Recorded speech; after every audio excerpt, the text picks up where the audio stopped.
Hello guys, welcome to Ashley Lancelot Show. Packing background, everything else. Saw the video of our house being built. We're going to talk about if millennial can and cannot get a house. I'm millennial, 30. Ashley's 30. Be 31 in May. Ashley be 31 in November. Yes, we're basically the same age for it. I was born and raised in California. Ashley was born and raised in Maryland. Well, according to my mom, what we have right getting would be over 500,000 in Maryland.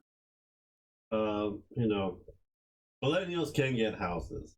You just gotta choose not to live in a big city. Yes, even with minimum wage, you can actually still get a house. Just not in a heavily populated like state or city. And don't think that I want to live in a mansion and stuff. Be realistic. Do you actually want to clean that big of a house? Well, you are. Get a house that's to your lifestyle. Yes, a lot of people get condos, and sometimes condos are great if you don't want a yard. Yes, if you just want a patio. Yeah, we don't have a giant yard or anything else. Most people that work in New York City don't live in New York City. Most of them most likely live in New York State, or they live in New Jersey, where it's a lot cheaper to live.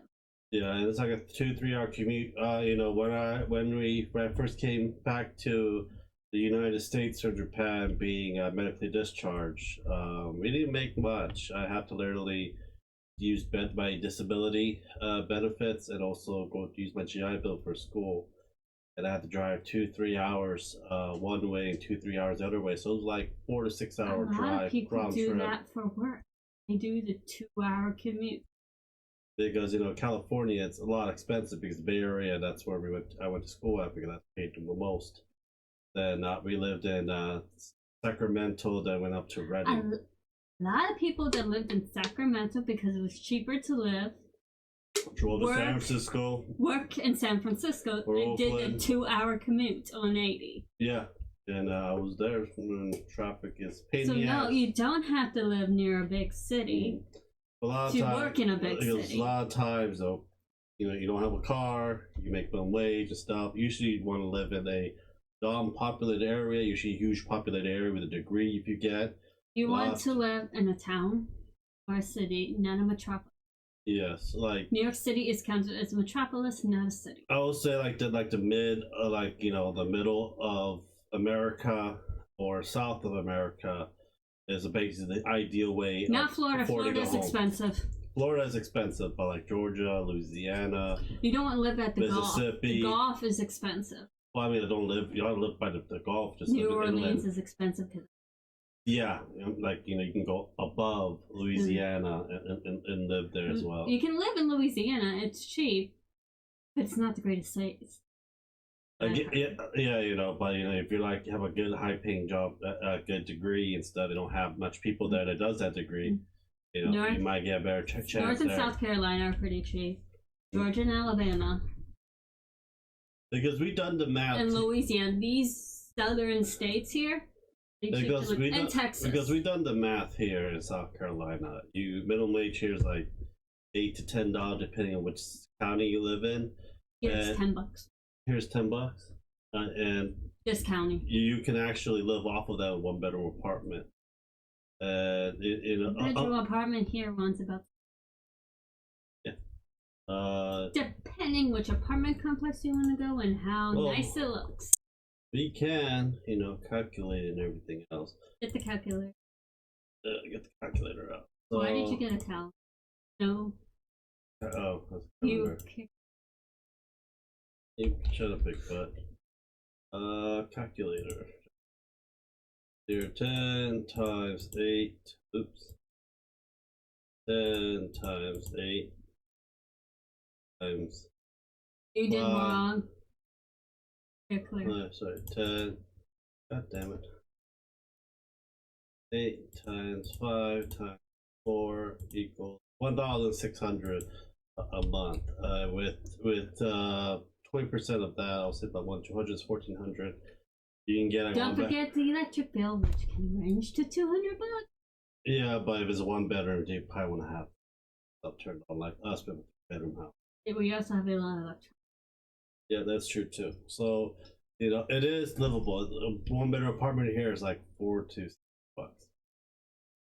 Well, it can be $400 if you're just renting a room. Yeah, and also, food wise, for us, me and my mom's 300. Like one person could be surviving off of food.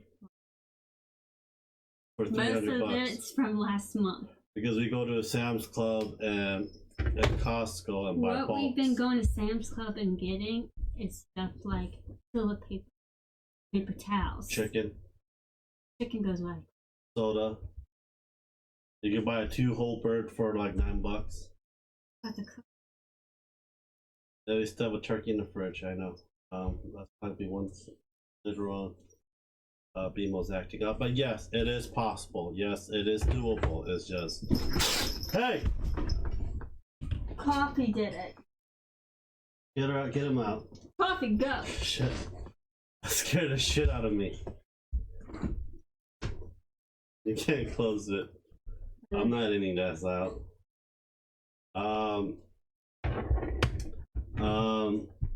So yeah, so it is doable. It's just gotta get out of your comfort zone. Yes, family is probably the area you live in. Yes, it's expensive. Yes, it's hard. Stuff like that. My family's in Maryland. I live in South Carolina. Also, you were in the military with me. We probably went on. Went to Delaware, to Japan, back to California. Then we lived there for like 3 years. 3 years. A lot of moving in California because South Carolina 2 years. A lot of moving in California because the cost of living is a hell of a lot more, and it's there's a lot of homeless people in California that's due to that. A lot of people. And moving towards Oregon, Washington. Yeah, Oregon, Washington is expensive too. That's cheaper than California. Not really. Well, it used to be. Used to be, but usually everyone that move out to the middle or to the south or the east coast. East coast a little more cheaper, but if you go up more north, like Maryland, Maryland, a lot of people are leaving. Northeast is like really expensive too to live in. Plus, you got to deal with a huge amount of because snow. they're the smaller states, so they were the richer states. Yeah, so they're very rich, and plus the Northeast, because they're so small and so compact.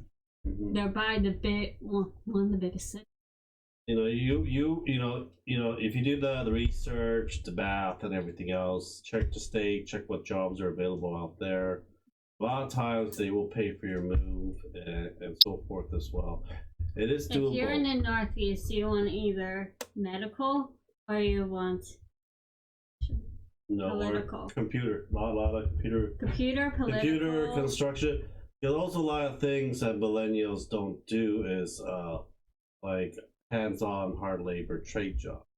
I have a trade construction. Yeah, construction, wiring, electrician, plumbing, all that stuff because that's a necessity. Yeah, a lot of the young generation don't do it anymore. Lazy. They're getting into the mindset right now is that you have to go college.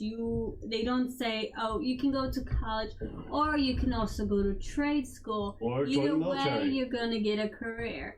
But no, they're pitting the trade school on the back burner when you actually really there should be people going. Yeah, join the military stuff, see the world. You get benefits depending how it is, how long you stayed in for as well. I haven't really finished my college degree. I could have gotten a bachelor. But I have seen no point of me getting it because I will never use it in my lifetime. I have a lot of trade jobs and crafting jobs. Ashley has, she's an artist, starving artist until she met me. But other than that, yeah, just keep positive. You can't get a house. It might take time. You gotta look at your finance. You might want to, get sick and tired of that one area. And so forth as well, but don't get discouraged on it as well. And I keep seeing like millennials can't afford a house. Millennials can't afford a house. I'm like, what state do they live in? What city do they live in? What kind of career do they have? I have student loan. I pay about $736 a month for student loan, and I don't make much from my A lot VA of my disability. friends that are millennials, Mm-hmm. a few of them have their own house. Yeah. So, It is not. it might not be a house, it might be a trailer and on your own land. So, don't ever buy a trailer in a trailer park. Trailer park will run you out of your money for that. Buy a piece of land. Piece of land here, like 1 acre, I believe is like 2,000 to 5,000. That's how cheap a piece of land is here. All you really need is an acre. Yeah, acre or half an acre. An acre can run you to half an acre is about 5. And trailer is basically they consider it not a house loan but a vehicle loan. So you get like a single wide and live off of that on your own piece of land and pay it off over time. But that is basically I don't know everyone. But I would recommend you get a double wide if you consider getting a family. Or add on to it later on. You can always add on to. You can always add on to make this. Yeah, so, that's over time, but I would recommend don't do the skirting, actual pit on an actual foundation. Yeah. But there are people that we know that are very sick, that has immune disorder and everything else that can't afford an actual house or apartment because they live off of Social Security. It sucks. There are government program that's coming out, especially California. They build you a tiny home in a community. Long waiting list for that. You may want to look into that. So getting a tiny home, like a 400 to 500 square foot little small home that they put you in a plot of land. It's a 300 to a 500, 3 to 600. Yeah. So in California, doing that right now for the homeless population. But it is basically. Actually, you can get it done in any state. State has a tiny home company. No, but it's the government program that's doing this right now. Well, it's gonna end up. But, Eventually. there are help out there as well. You just need to be able to have your own land. No, not only that. No, not the government programs don't. It's not government. How would you research? Aren't they making like it? It's kind of like a trailer park community for the. Yeah, but you own the land and everything. But I would you research it. Don't take my word for it. Research it. See what it is. See other states as well. If you're a nurse, in other states, pay you probably the exact same, but they're living. It will be a lot cheaper from here. If you're like a nurse and a doctor, I think a tiny home is perfect for them because where they're gonna they go to work and home. Yeah. 12-hour shifts and when they're home they're just sleeping. Yeah, so but yeah, I'm getting a house. I mean, we watched that tiny home show. Yeah, and the house is some tiny homes amazing. No, they're like trailer homes. But they were amazing. Yeah, you can watch Netflix. Tiny homes. It's pretty good, nice to watch. But yes, our mortgage and everything, insurance and stuff, would be $100 more than we pay for rent here, and the house is like $430,000. It would never go up. Never go up. Rent always ends up going up in an apartment, and this apartment's going to go up. Yeah, and it's poorly built as well, and I can't wait till place. So, anyhow, guys, if any question, put the comment down below. We'll answer as best as possible. You also have to do the research yourself if you're looking to get a house or other place to find to live well. Thank you guys for watching. Subscribe, like, and share. I'll talk to you guys next time. Have a great day, guys. Bye.